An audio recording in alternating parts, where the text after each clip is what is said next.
O Diyos, banal at makapangyarihan sa lahat, Ama namin, pinupuri ka namin. Salamat po sa iyong pagliligtas. Salamat po sa iyong napakagandang plano sa amin. Huwag mong hayaan na ang aming isip at ang aming puso ang ma-sidetrack sa mga kahirapan at pagtitiis at mga pag-uusig sa aming pagsunod sa iyo. Gawin mo kaming matatag, hindi lamang ang aming katawan na matibay sa lahat ng uri ng sakit, kundi higit sa lahat ang aming isip at ang aming puso. Palakasin mo ang aming puso sa pananampalataya. Palakasin mo ang aming puso sa biyaya. Palakasin mo ang aming puso sa paninindigan. Patawarin mo kami sa lahat ng aming mga pagkakasala sa iyo. Hinihiling po namin na sa muling pangangaral sa gabing ito ay matuon po ang aming pag-iisip sa kagandahan ng mga biyaya ni Kristo. Nawa mahubog kami, hindi lang bilang individual, kundi bilang iglesia. Sa iglesia na kinakikitaan ng kapangyarihan, ng kalakasan, pag-ibig na nagmumula sa aming Panginoong Hesukristo. Ito po ang aming samot dalangin. Sa pangalan ng Panginoong Hesus. Amen. Ang ating teksto sa gabing ito ay nasa Matthew chapter 5, verse 3 hanggang verse 12. Ang ating pong papaksain.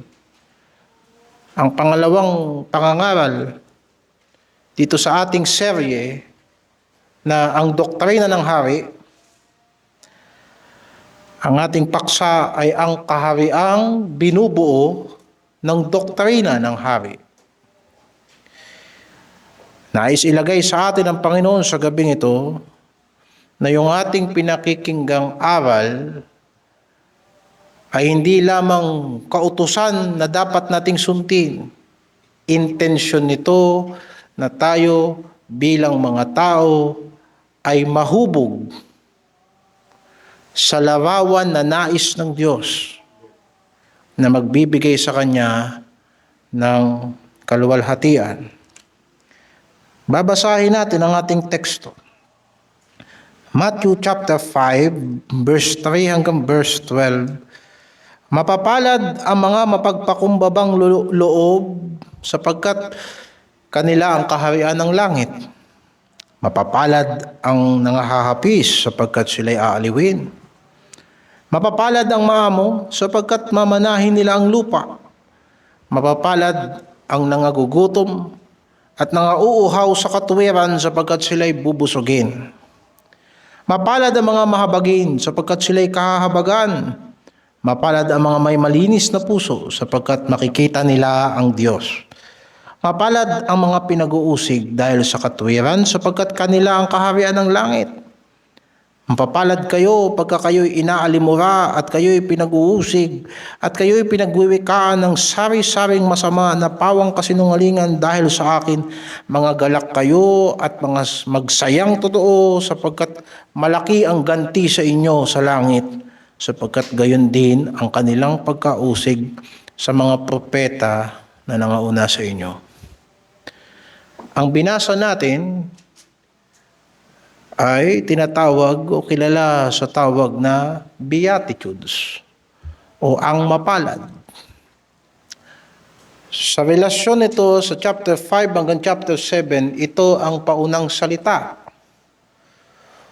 O sa mga pagkakagamit sa mga konstitusyon, ito yung tinatawag na preamble. Naalala natin sa mga nagkaroon ng subject na governments o naging kumuha ng CAT. Pinakabisado sa atin noon ang preamble ng 1987 Philippine Constitution.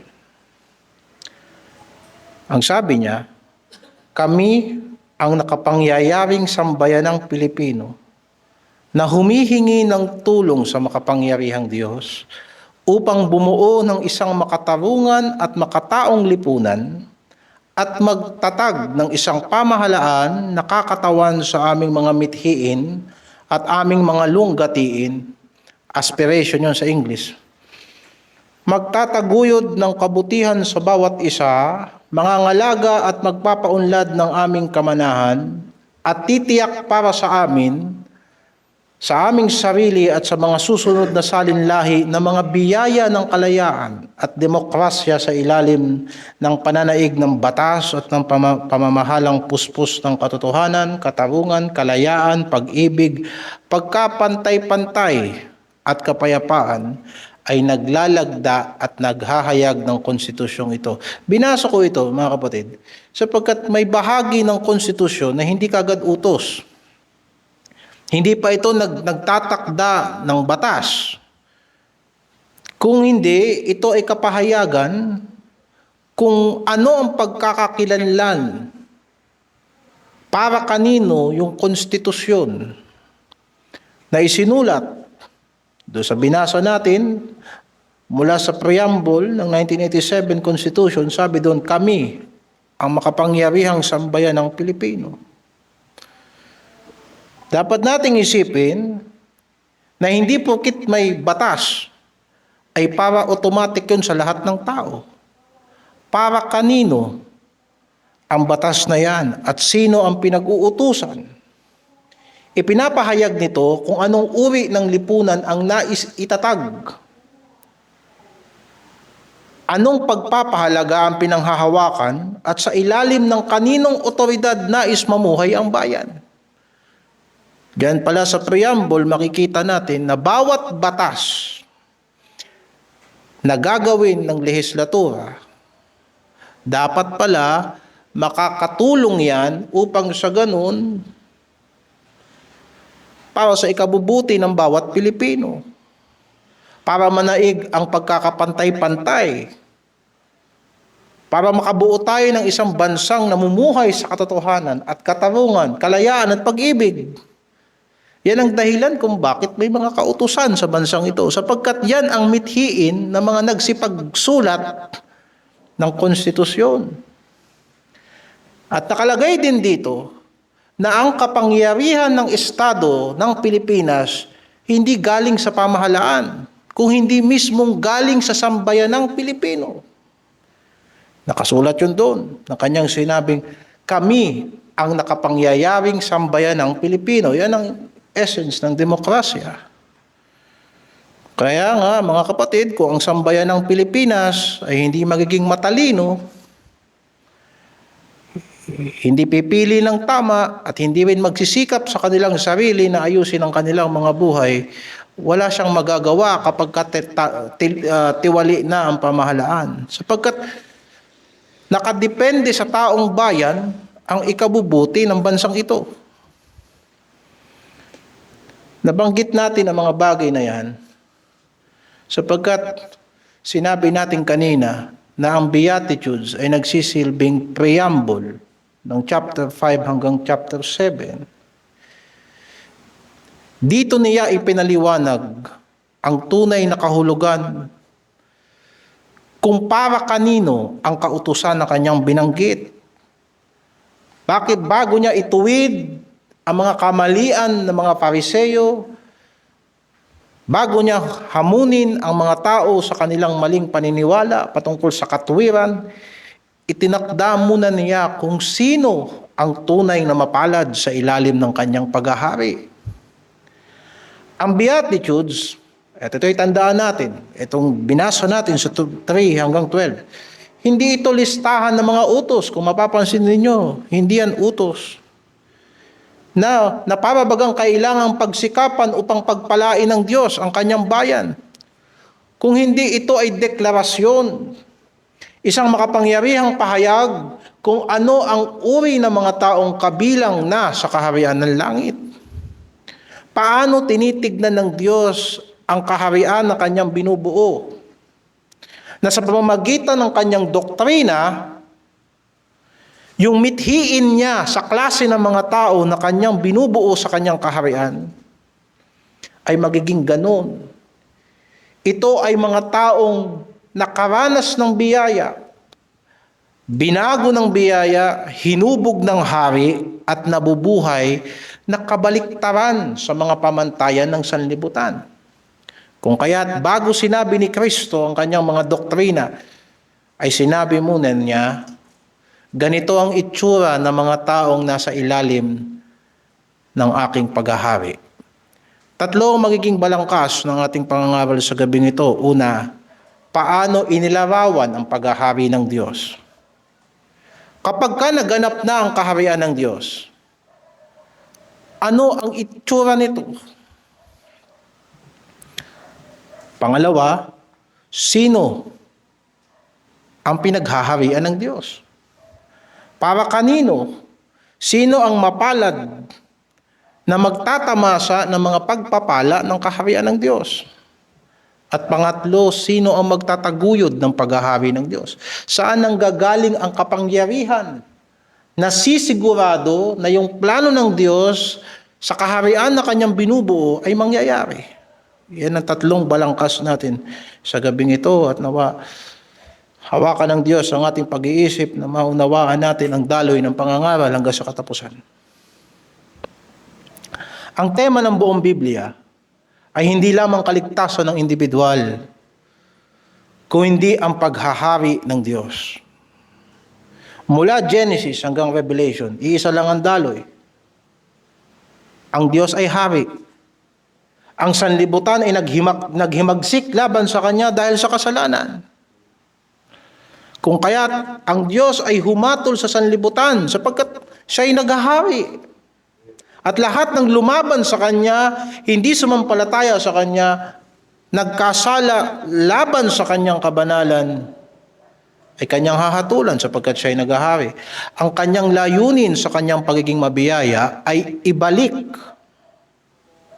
ang tao sa Kanyang paghahari sa pamamagitan ng hari na Kanyang itatalaga. Ganito ang pag-asa ng mga propeta. Basahin natin sa Isaiah. Isaiah chapter 40, verse 9 hanggang 11.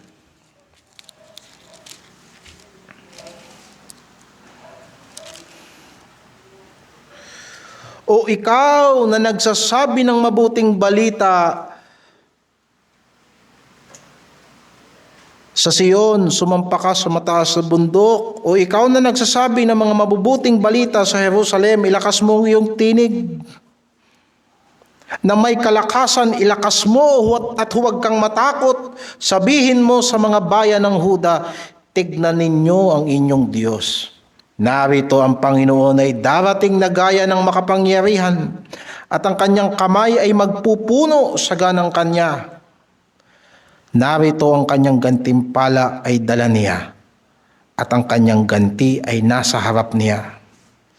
Kanyang papastulin ang kanyang kawan na gaya ng pastor, kanyang pipisanin ang mga kordero sa kanyang kamay, at dadalhin sila sa kanyang sinapupunan.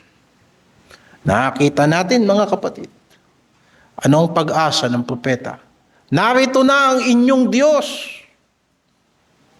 Isang pagpapahayag na isang araw ang hari ay darating. Siya mismo ang mag-aalaga sa kanyang bayan kagaya ng tupa, at siya ang pastor. Sa isa pa, tignan natin sa 52, Isaiah 52, verse 6 hanggang 12. Kaya't makikilala ng aking bayan ang aking pangalan. Kaya't matatalastas nila sa araw na yaon na ako, yaong nagsasalita, narito, ako nga. Anong pagkaganda sa mga bundok ng mga paan yaong nagdadala ng mabuting balita, na naghahayag ng kapayapaan, na nagdadala ng mga mabubuting balita sa ikabubuti, na nagtatanyag ng kaligtasan, na nagsasabi sa Sion, ang inyong Diyos ay naghahari. Ang tinig ng iyong mga bantay, at sila'y naglalakas ng tinig na magkakasamang nagsisiawit sapagkat siya'y makakakita ng mukhaan pagka ang Panginoon ay bumalik sa Sion. Kayo'y mabiglang magalak. Kayo'y magsiawit na magkakasama. Kayong mga sirang dako ng Jerusalem, sapagkat inaliw ng Panginoon ang kanyang bayan, kanyang tinubos ang Jerusalem. Hinubdan ng Panginoon ang kanyang banal na bisig sa harap ng mga mata ng lahat ng bansa, at makikita ng lahat na wakas ng lupa ang pagliligtas ng ating Diyos. 2 beses natin nabinig yung salitang mabubuting balita. Na kung maalala ninyo sa Romans chapter 10, binanggit ni Apostol Pablo. Kung kaya nga sa tuwing ipangangaral ang Ebanghelyo, dapat ipinangangaral ang mabuting paghahari ng Diyos. Sapagkat diyan kinuha ni Apostol Pablo. Kung sinabi niya sa Romans chapter 10, how beautiful upon the mountains of the feet of them that bring the gospel of peace. Ang kagalakan ng bayan ay nakaugat. Sa katotohanan, ang Diyos ay naghahari at ang kanyang paghahari ay nagdadala ng kalayaan, pagtubos at kapayapaan. Alalahanin natin na ang mga ipinapanganak na muli, saan sila nakakarating? Ano ang kanilang nakikita? Ang paghahari ng Diyos. Sa dulo ng lahat ng plano ng Diyos, ano ang kanyang gaganapin? Basahin po natin sa pahayag. Revelation chapter 21, verse 1 to 7. Basahin natin ito. 21. Revelation 21, verse 1 to 7. At nakita ko ang isang bagong langit at isang bagong lupa, sapagkat ang unang langit at ang unang lupa ay naparam, at ang dagat ay wala na. Nakita ko ang bayang banal, ang bagong Jerusalem, na nananaog mula sa langit buhat sa Diyos, na naghahandang gaya ng isang babaeng kasintahan na nagagayakang talaga sa kanyang asawa. At narinig ko ang isang malakas na tinig mula sa luklukan na nagsasabi, narito ang tabernakulo ng Diyos ay nasa mga tao, at siya'y mananahan sa kanila, at sila'y magiging bayan niya, at ang Diyos din ay sa kanila at magiging Diyos nila. At papahirin niya ang bawat luha sa kanilang mga mata.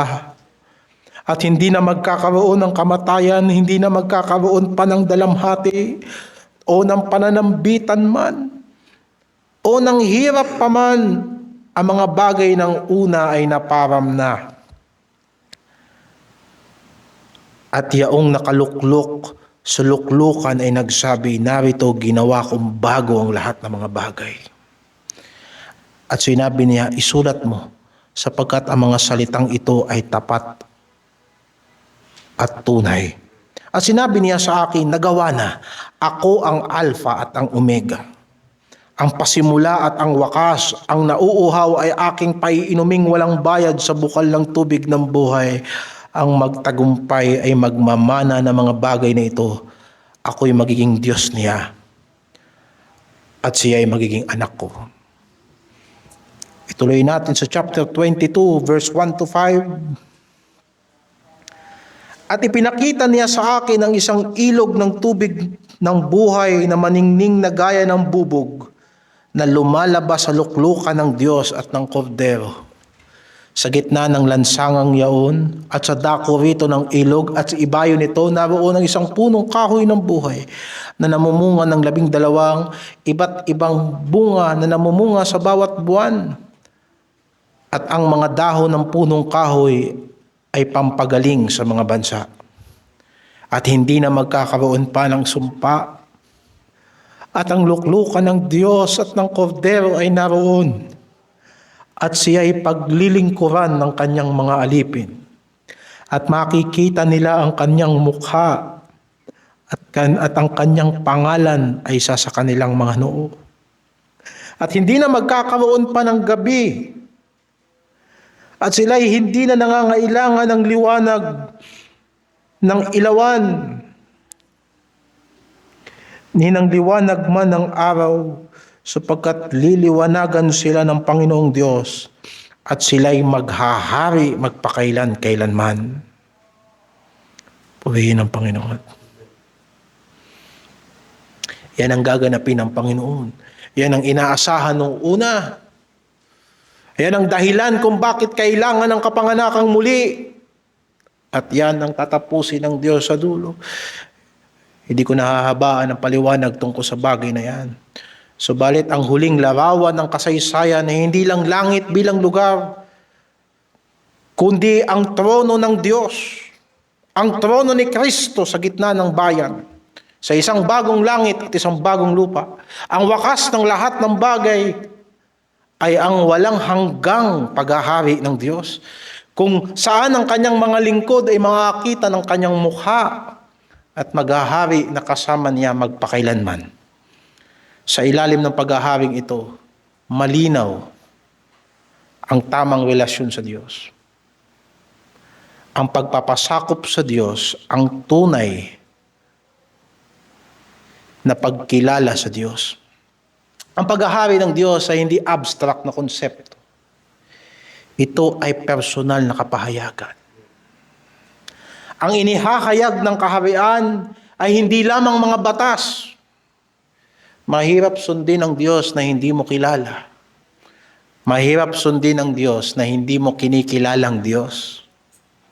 Kung kaya't napaka-importante sa mga paunang salitang itong kilala natin siya bilang hari at inaasahan natin ang kanyang paghahari sa ating buhay.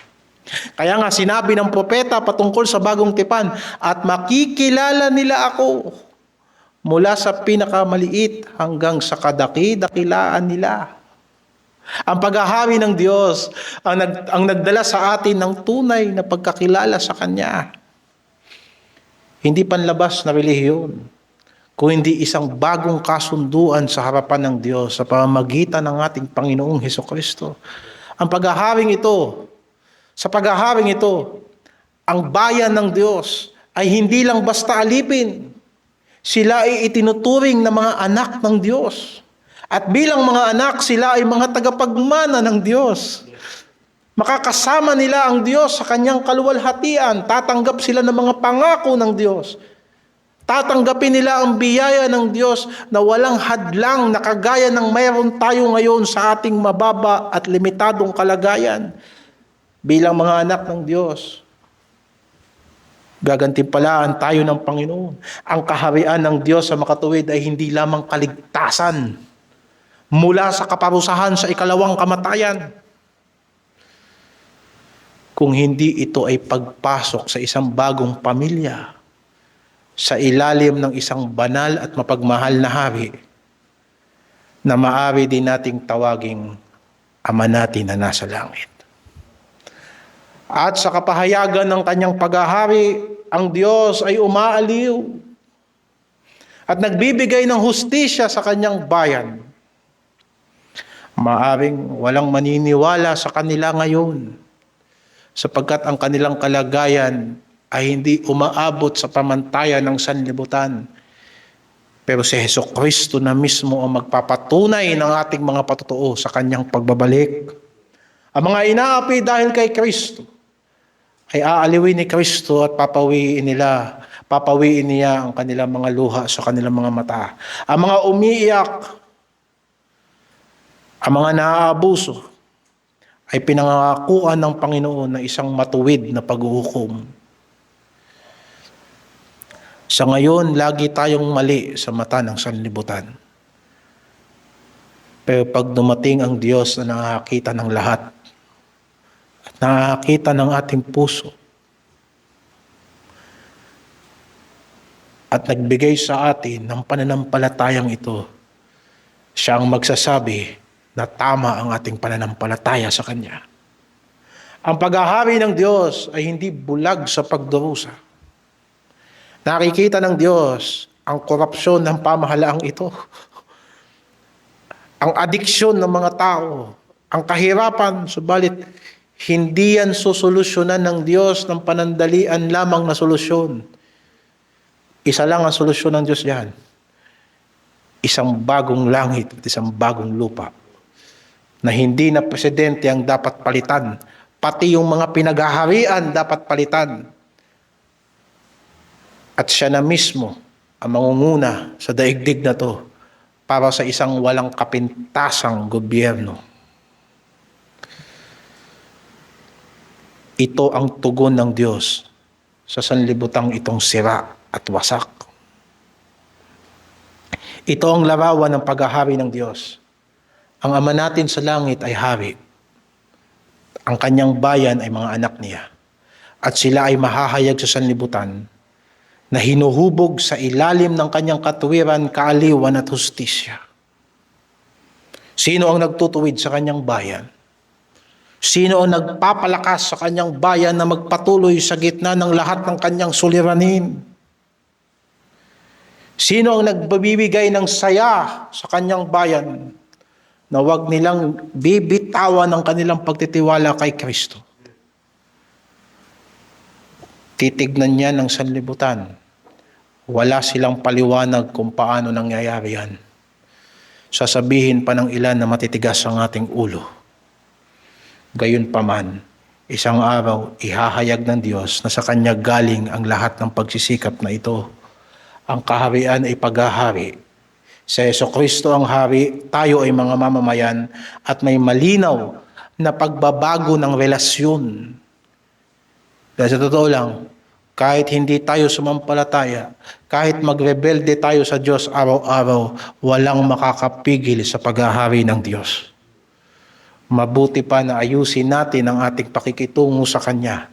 Mabuti pa na ngayon pa lamang ay magpakumbaba na tayo sa Kanya at sundin natin ang Kanyang kalooban at magtiwala na tayo kay Kristo ngayon pa lamang. Pangalawa, sino ang mga nasasakop sa paghahari ng Diyos? Sino ang pinaghaharian ng Diyos? Malinaw ang sinasabi ng kasulatan. Ang kaharian ng Diyos ay hindi para sa mga kwalipikado ayon sa pamantayan ng sanlibutan. Basahin natin ang sulat ni Jeremias. Jeremiah chapter 9, verse 23 hanggang 24.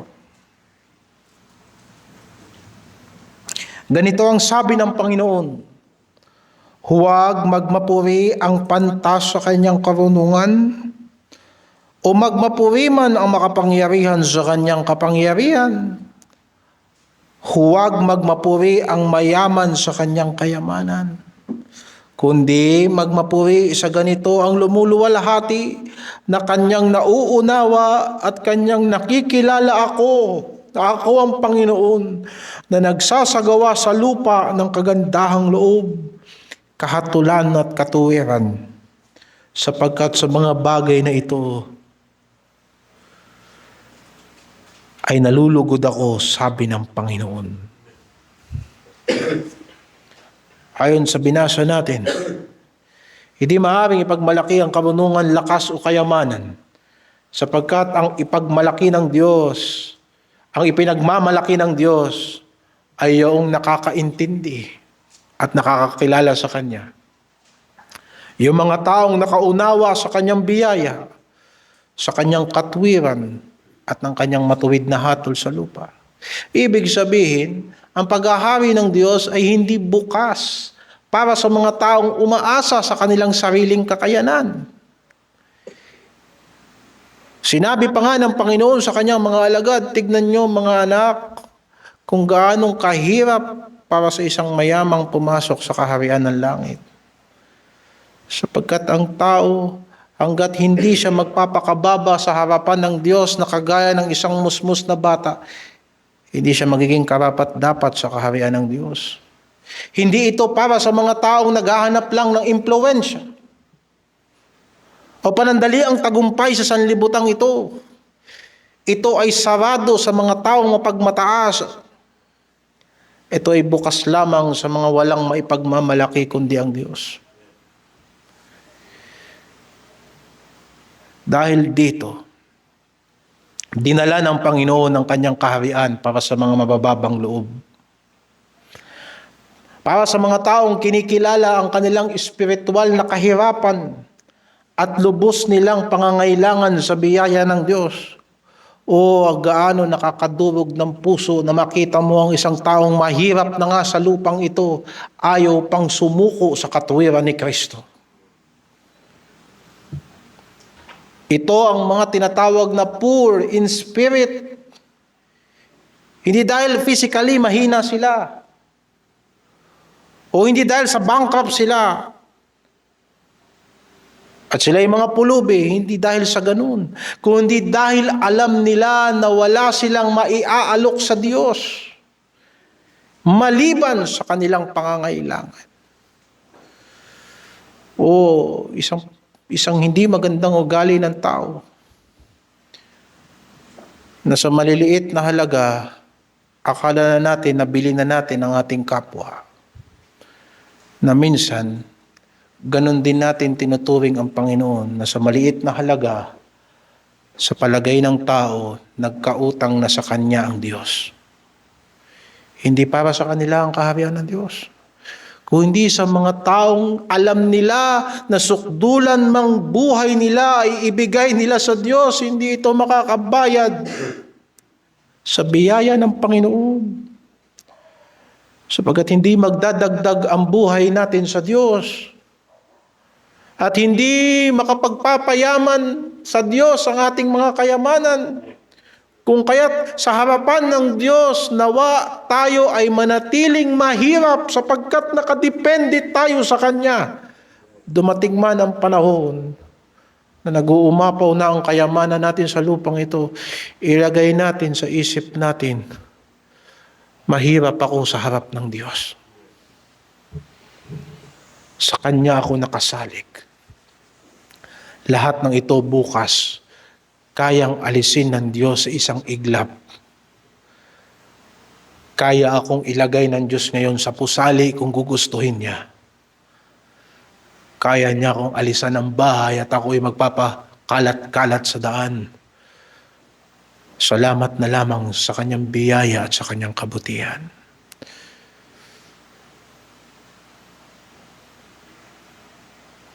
Ang kaharian ng Diyos ay para sa mga taong nahahapis. Hindi dahil sa lahagi silang bigo sa buhay. Ito nga ang hindi mo maiisip na bagay na itong mga tao na alam nilang may suliranin sila, ayaw pa nilang lumapit sa Panginoon. Alam nilang wala silang magagawa, hindi pa nagdasal ng mabuti. Pero sinong sinasabing nahahapis dito? Dito yung mga taong nakita nila ang kanilang kalagayan sa harapan ng Panginoon. Hindi ba natin nabasa sa banal na kasulatan na ang kalungkutan na galing sa Panginoon ay gumagawa ng pagsisisi? Ang kanilang pagdadalamhati ay bunga ng pagsisisi. Paano ka maaaliw sa sanlibutang ito ng aliw na walang katapusan? Kung ang nakikita mo ay puro pagsuway sa kalooban ng Diyos at tayo ay nahahatak na rin.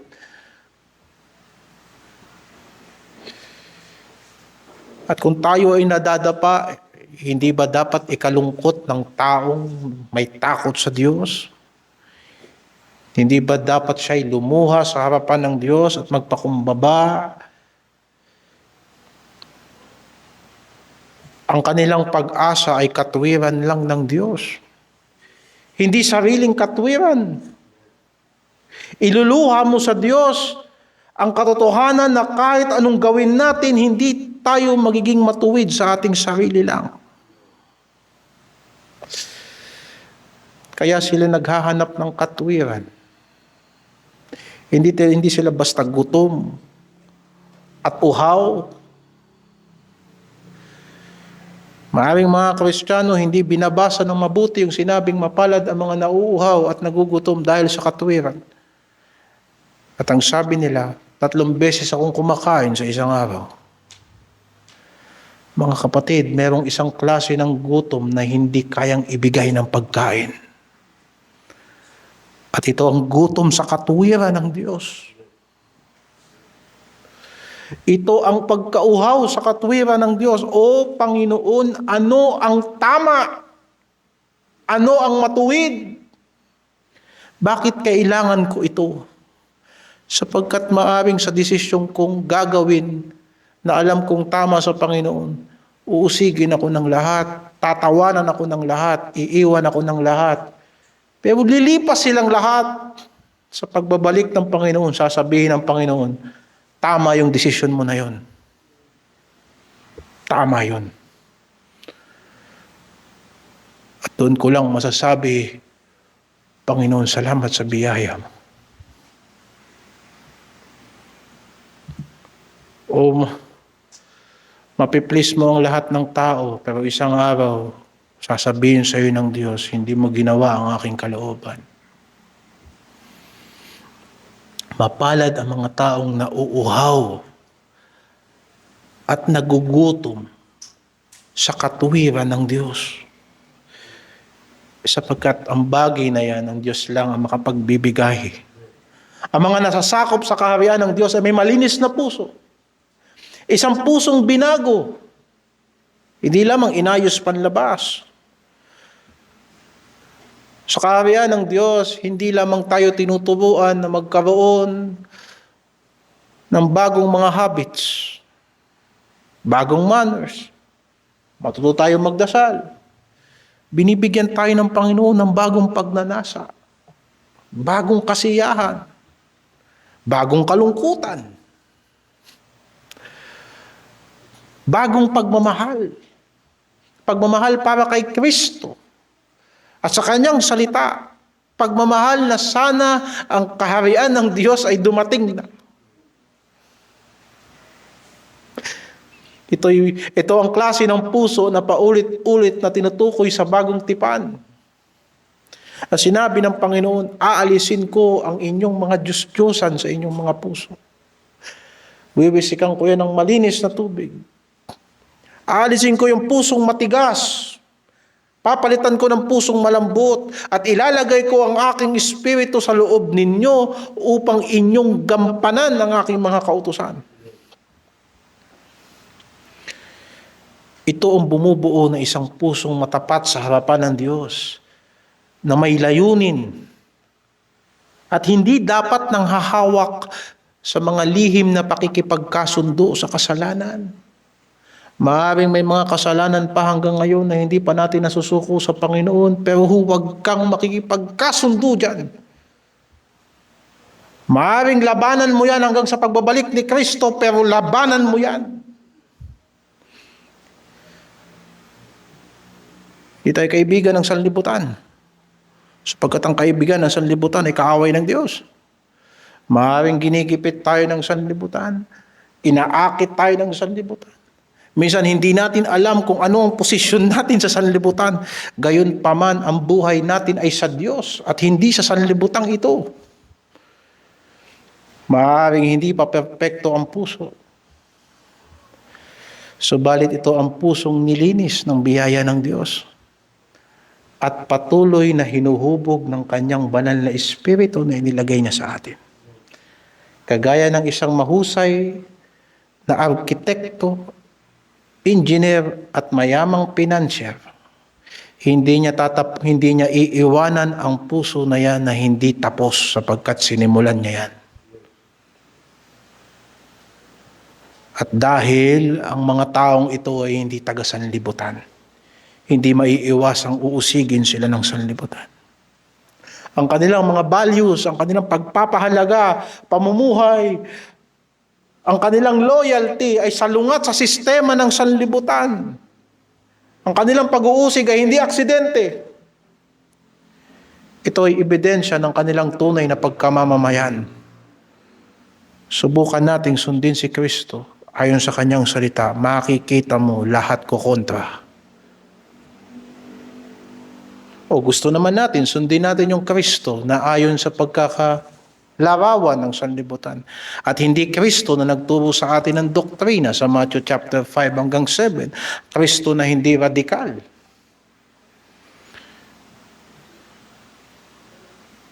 Ito, ang mga pag-uusig na ito ay ebidensya ng paghahari ni Kristo sa ating buhay. Sila ay mga taong sumunod sa likuran ng Panginoong Hesukristo. At sapagkat sila'y nakipag-isa sa Kanya, sila rin ay nakakatikim ng pagtutol. Tandaan natin, hindi sinaktan ng ating Panginoong Hesus sapagkat gumawa siya ng masama. Yung mga taong kanyang tinulungan, yung kanyang mga minahal, yung mga taong kanyang pinakain, yun din na nagpako sa kanya sa krus. Ngunit ang kanilang pagtitiis ay hindi tanda ng pagkatalo. Ito ay tanda na nasa ilalim sila ng tunay na hari, na kung paanong si Jesucristo ay nagtagumpay mula sa kamatayan tungo sa buhay na wala hanggan, tayo rin ay may pagtatagumpay. At sila ay magtatagumpay sa pamagitan ng dugo ng kordero. At sa pamagitan ng kanilang buhay na patotoo. At hindi nila mamahalin ang kanilang buhay hanggang sa kamatayan. Sa madaling sabi, mga kapatid, ang mga nasasakop sa paghahari ng Diyos ay mga taong walang maipagmamalaki, lubos na umaasa sa Diyos, binigyan ng bagong puso at handang sumunod kay Kristo. Kahit sa kabila ng maraming pagdurusa, maraming adjustment, pero kailangan sumunod tayo kay Kristo.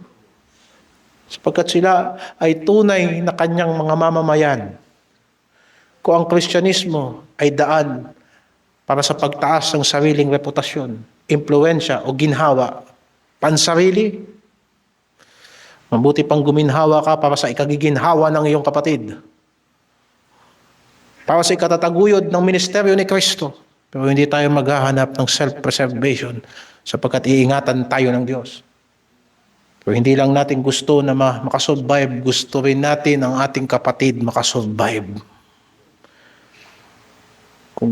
Kung hindi ganyan ang panuntunan, hindi yan paghahari ng Diyos. Ang kaharian ay para sa mga taong handang mawalan ng lahat. Wag lang si Kristo. Anong silbi ng kaharian ng Diyos na wala yung hari? Sabihin ko sa iyo, kahit impyerno, basta nandun si Kristo, maaaring magkaroon ng paghahari ng Diyos. Sapagkat ang Diyos ay makapangyarihan kahit sa pinakamalakas na maligno at diablo. Kahit sa ang kadiliman, basta nandoon ang liwanag ng sanlibutan, magiging maliwanag ang lahat. Mawala na ang lahat, wag lang si Kristo. Anong gagawin mo sa kaharian ng Diyos na walang gobyerno?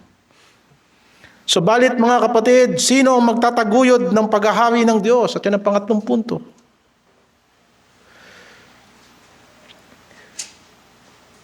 Sino ang makapamumuhay ng karapat-dapat sa ilalim ng paghahari ng Diyos? Tapat at malinaw na sagot ng Biblia sa kasulatan, sa banal na kasulatan, wala. Napaka-imposible para sa tao na makapasok sa kaharian ng Diyos. Hindi tayo palaging mapagpakumbaba. Hindi tayo palaging maamo. At hindi laging malinis ang ating puso. Hindi tayo palaging naghahanap ng kapayapaan. Minsan pa nga kung anong gulo, gustong-gusto natin.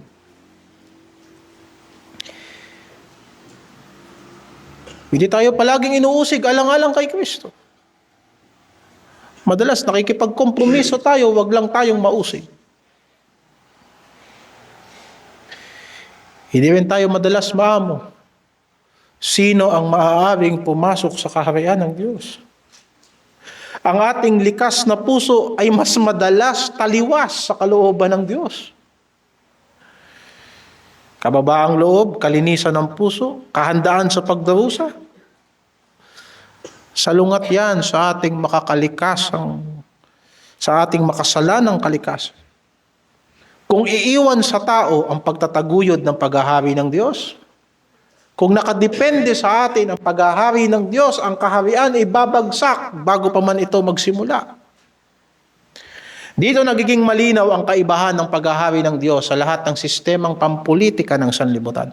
Binanggit natin kanina sa demokrasya na ang kapangyarihan ay nagmumula sa mga mamamayan patungo sa pamahalaan. Ngunit sa paghahari ng Diyos, ang kapangyarihan ay nagmumula sa Diyos patungo sa mga mamamayan. Hindi ito bottom up. Ang biyaya ng Diyos ay top down na biyaya. Ang kaharian ay hindi binubuo ng mga kakayahan ng mga nasasakupan ng Diyos, kundi sa sariling kapangyarihan at gawa ng hari. Kaya't ang sagot ay malinaw. Sa pamamagitan lamang ng Panginoong Hesukristo, dumarating at nananatili ang kaharian ng Diyos. Siya ang tagapagbigay ng utos. Bakit? Sapagkat siya ang tagapamahala. Sa pamamagitan ng kanyang karunungan, maliligtas tayo at maiingatan hanggang sa katapusan. Siya ang tagapagpatupad ng mga utos. Bakit? Sapagkat siya ang nagtatag at nagpatibay sa kanyang paghahari sa pamamagitan ng kanyang perpektong buhay, kamatayan at muling pagkabuhay. Siya ang tagapagpaliwanag ng kautusan. Bakit? Sapagkat ang kanyang sarili, siya mismo, ang sukatan at halimbawa ng pagiging matuwid sa harapan ng Diyos. Ngunit higit dito mga kapatid, pakinggan natin itong mabuti. Siya rin ang pangunahing mamamayan ng kaharian ng Diyos. Sinabi sa Biblia, siya ang panganay sa mga magkakapatid at ulo ng iglesia.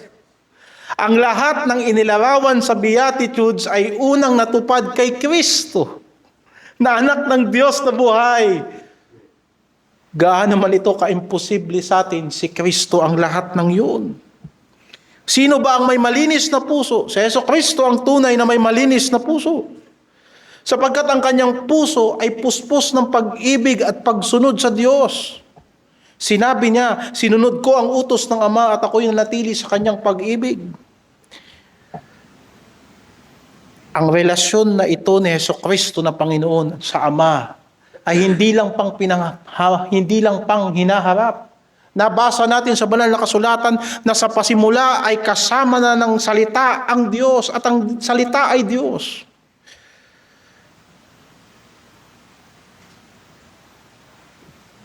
Sino ang may tunay na pag-ibig sa Diyos? Ang ating Panginoong Hesukristo. Sino ang ganap na nagpakumbaba? Siya. Sapagkat sa kabila na siya ay Diyos, hindi niya inaring isang bagay na dapat panangnan ng kanyang pagka-Diyos, kundi nag-anyo siyang alipin at sumunod hanggang sa kamatayan sa krus. Tinukso siya ng gutom at pagod. Subalit na naig sa kanya ang gutom at uhaw para sa katuparan ang kalooban ng Diyos. Halos ilang buwan natin niyang pinagpaksa dito ang pagtukso ng dyablo kay Kristo. Pero mas nangibabaw sa kanya ang gutom sa kalooban ng Diyos.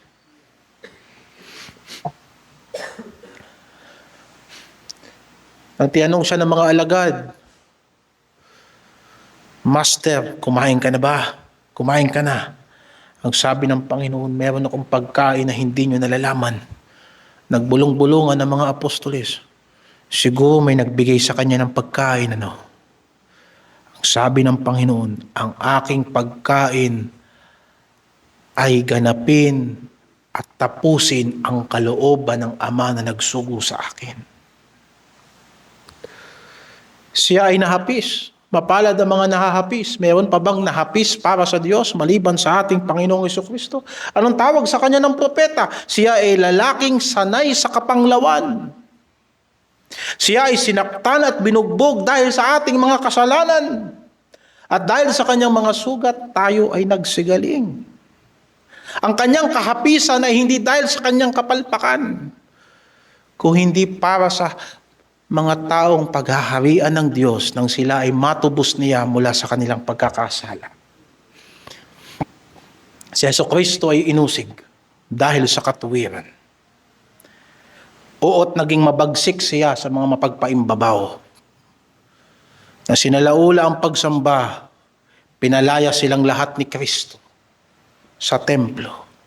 At pinagbabaliktad niya lahat ng mga maniningil Ang lamesa ng mga nagpapalit ng barya sa templo at ginawang palengke ang bahay, dalanginan.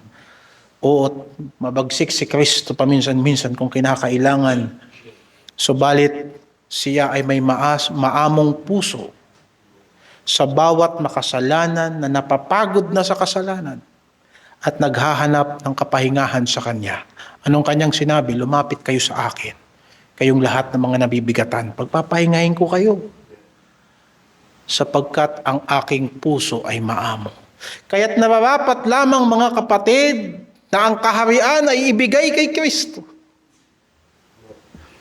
Ang pagmamana ng sanlibutang ito ay para kay Kristo. Siya ang nakatingin sa harapan ng Diyos noong una, siya rin hanggang sa huli.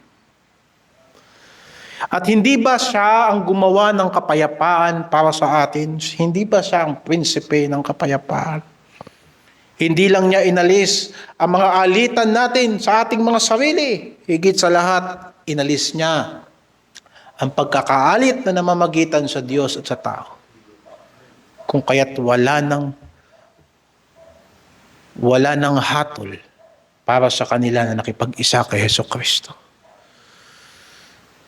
Ibig sabihin, ang kaharian ay hindi lamang ipinangaral ni Kristo. Isinabuhay niya ito, mga kapatid, para sa atin. Kung hindi kay Kristo ang kaharian, at kung hindi dahil sa Kanya, wala tayong paghahari kasama ng Diyos. Ang Kanyang katuwiran ang ibinibilang sa mga nasasakop sa Kanyang paghahari. At dahil ang kaharian ay nakasentro kay Kristo, malinaw din ang kahihinatnan nito. Kagaya niya, uusigin tayo. Dahil si Kristo ay kakaiba, tayo rin ay kakaiba. Ngunit ang pag-uusig na ito ay hindi tanda ng ating pagiging talunan.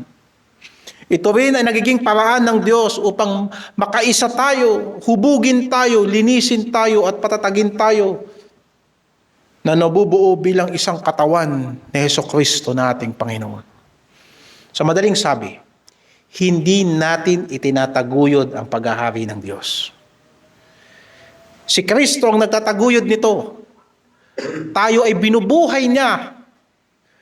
Tayo ay hinuhubog niya. Ang kailangan natin, pagtiwalaan natin ang kanyang doktrina. Sundin natin ang kanyang doktrina. Kung iniisip natin na ang Beatitudes ay pamantayang dapat abutin natin sa sarili nating lakas, baka wala tayo sa kaharian ng Diyos. Meron ka lang relihiyon.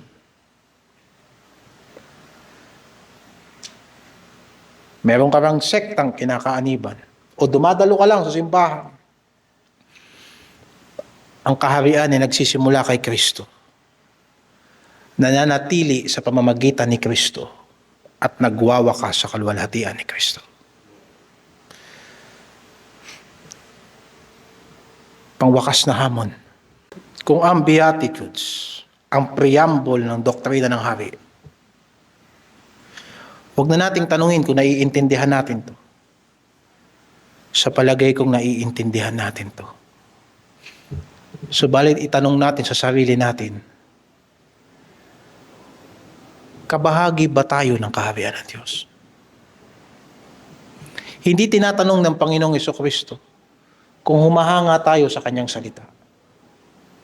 Hindi rin niya tinatanong kung sumasang-ayon tayo sa Kanyang aral. Ang Kanyang ipinahayag ay kung sino ang tunay na mapalad.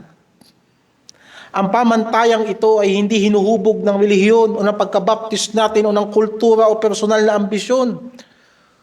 Kristiyano tayo, una sa lahat, sapagkat tagasunod tayo ni Kristo. Pinaghaharian tayo ni Kristo. Ang doktrina ng hari ay hindi nabubuo sa isang sambahayang malakas, tanyag. Huwag nating isipin na magtatagumpay tayo sapagkat marunong tayo rito, magagaling tayo rito, sikat tayo rito at marami tayong kakayanan, at marami tayong pera, marami tayong mapagkukunan.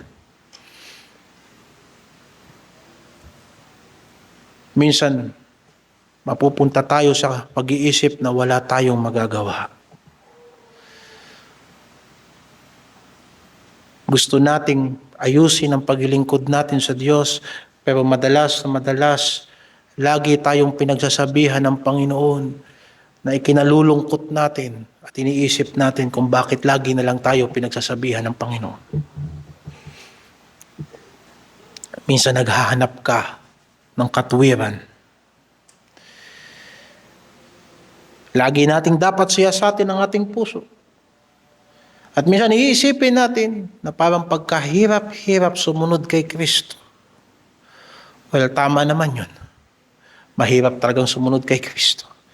Isipin mo, sinusundan natin, perpektong tao. Pero, at Diyos din. Ang sumunod sa perpektong tao, mahirap na.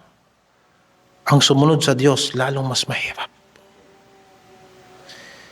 Pero huwag mong isipin na malas ang buhay natin kung talagang sumunod tayo kay Kristo at nagtiwala tayo sa Kanya, kabilang tayo sa mga tinatawag na mapalad. Sapagkat sa atin ang kaharian ng Diyos. Hindi dahil sa ating lakas, kundi dahil sa Kanya na karapat-dapat tumanggap ng paghahari at kapamahalaan at kapangyarihan. Kung ang ating pananampalataya ay hindi humuhubog sa ganitong uri ng buhay, kailangan tayong sumagot ng tapat sa tanong na to. Anong kaharian ang pinaglilingkuran natin? Huwag natin pagkamalian na isipin sa gabing ito na ang pangangaral na ito ay inaanyayahan tayong galingan natin, pagbutihan natin sa sarili natin. Kung hindi manalamin tayo, kung sa palagay natin na wala pa sa atin ang mga katangiang ito, ang problema ay hindi kakulangan ng disiplina. Kung hindi, baka kumikilos tayo ng hiwalay kay Kristo. Sinasanay na natin ang sarili natin na hindi na tayo nagdadasal. Sinasanay na natin, nakikinig tayo ng salita ng Diyos na hindi na natin sinusunod at hindi na natin pinag-iisipan. Ang ating mga pangangaral na iiwan na lang sa mga notebook natin, sa mga notes natin, pero pag-uwi natin sa buhay, hindi na natin yung binubuklat. Mga kapatid, hiwalay kay Kristo, wala tayong magagawa. Kaya ang hamon sa sermon sa bundok, huwag nating itanong kung anong kaya nating gawin. Itanong natin, kung nagtitiwala ba talaga tayo sa Panginoong Hesukristo. Wala akong pwedeng ipangaral maliban sa pananampalataya kay Kristo. Kung natagpuan natin ang ating landas ay tagilid, taliwas sa Kanyang salita, isa lang ang katugunan ng Ebanghelyo, tayo ay magsisi at magtiwala sa Kanya. Sapagkat kung si Kristo ang hari, ang Kanyang doktrina ang huhubog sa atin. Hindi tayo basta inuutusan ng Panginoon na sumunod. Bawat pagsunod natin, bawat pagpatay sa sarili, bawat paglimot sa sarili, ay hakbang upang mabuo sa atin yung tao na nais ng Diyos na mabuo sa atin. Kung tayo ay kabilang sa Kanyang sambahayan, kaisa tayo ng Kanyang buhay. Maaring sa ngayon hindi perpekto, pero dapat totoo. Maaring minsan nadadapa ka, pero dapat malinis ang intensyon, ang motibo kay Kristo. Maaring maraming gawain na hindi pa natin alam sa ngayon. Subalit dapat nandoon yung puso na nais nating matuto. Hindi ito pangangaral para maging perfecto tayo. Ito ay hamon sa atin. Hindi natin kailangan ng mga komedyante sa simbahan at hindi natin kailangan dito ng mga palabas. Ang kailangan natin dito, mga kamanggagawa na nakilala nila na si Hesukristo ang hari ng kanilang buhay. Hindi ito gawa natin, kung hindi bunga ng biyaya. Sa huli, iisa lamang ang tanong na iiwan sa atin ng pangangaral na ito. Tagapakinig lamang ba tayo? O tayo ay mga mamamayan sa kaharian ni Kristo? At kung tayo ay mga mamamayan sa kanyang kaharian, huwag nating hanapin ang gantimpala ng sanlibutan. Huwag ka nang magtaka na yung pumapalakpak sa iyo ngayon, yan ang maaaring humadlang sa iyo sa paglilingkod mo kay Kristo. Huwag ka nang magtaka na yung kinatutuwaan mo ngayon, isang araw, iiyak mo yan sa sobrang hirap niyang bitawan alang-alang kay Kristo. Mga kapatid, ang pagpapala natin ay hindi rito. Maaaring hindi na ipangangaral yan ng mga pastor, pero ipangangaral ko pa rin yan. This world is not my home. Ang ating hari, tinutuya yan ng sanlibutan. Ang pangangaral ng krus ni Kristo ay kahangalan. Subalit kung nakatagpo talaga tayo ng kaligtasan, yan ay kapangyarihan ng Diyos. Pero tiyak ang kanyang pangako. Mapalad ka. Mapalad tayo sapagkat ibinigay sa atin ang kaharian ng Diyos. Anong sabi ni Kristo sa Lucas 12:32? Huwag kayong matakot. Munting kawan. Sapagkat nalulugod na mainam sa inyo ang inyong Ama na ibigay sa inyo ang kaharian.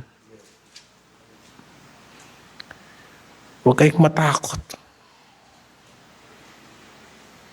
Ilang piraso kayo pero huwag kayong matakot. Sapagkat natutuwa ang Diyos sa inyo na ibigay sa inyo ang kanyang paghahari. Salamat sa Panginoon. Amen. Nalangin tayo. Ama, bigyan mo kami ng lakas ng loob. Bigyan mo kami ng puso. Yung puso na magtitiwala sa iyo.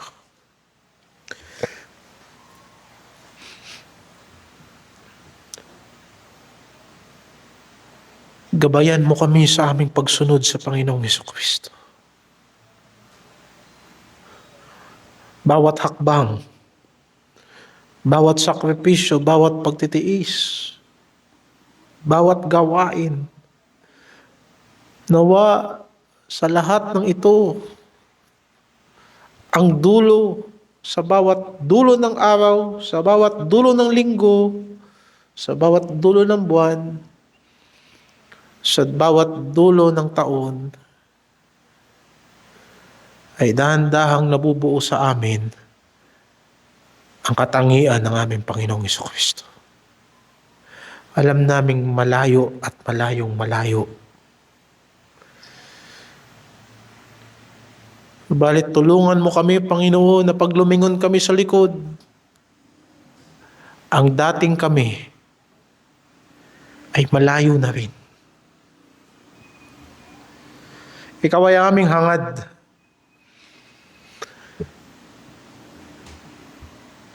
Ang salita mo sa gabing ito, na kami po ay mapalad, na ikaw ay nalulugod sa amin dahil kay Jesus Christ, ay tumimo sa aming isip at puso.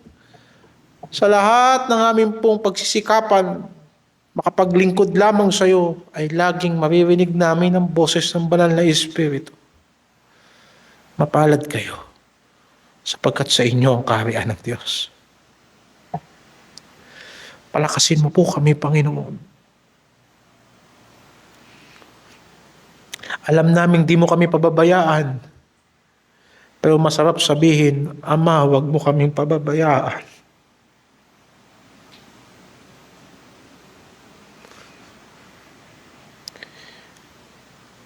Ipakita mo sa sanlibutan na kami mga anak mo. Na ang mga salitang pinanghawakan namin mula sa iyo, ito ay tama. Sapagkat pinagtiwalaan po namin yung nakasulat. Purihin ka, O Diyos, sa iyong pagliligtas. Patawarin mo kami sa aming marami pang pagkakasala.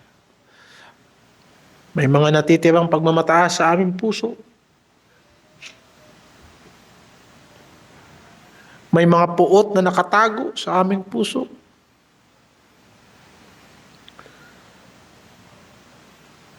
May pagtitiwala pa sa sarili, sa aming galing na natitira sa aming puso. Meron pa kami mga pag-iimbot sa puso. Meron pa kami mga pagrebelde. Ama, linisin mo kami patuloy sa pamamagitan ng iyong salita.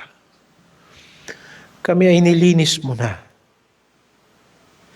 Linisin mo kaming patuloy sa pamamagitan ng iyong mga banal na salita. Hanggang sa dumating ang panahon, makita ka namin sa iyong kaluwalhatian. Kasama ng lahat ng mapalad. Mapalad. Sapagkat hindi dahil sa aming gawa o anumang dahilan sa aming sarili, mapalad. Sapagkat ito ay nagmumula sa iyo sa pamamagitan ng iyong anak na si Jesucristo. Paigtingin mo sa iglesia ang maamong espiritu, ang mapagkumbabang espiritu. Paigtingin mo sa iglesia ang kasiyahan sa gitna ng kahirapan, ang makapagpatuloy sa kabila ng mga hadlang, ang kapayapaan sa gitna ng mundong magulo. Paigtingin mo ang pag-ibig namin sa isa't isa, kagaya ng minahal mo kami. Salamat po sa gabing ito, sa pangalan ng Panginoong Hesukristo. Amen.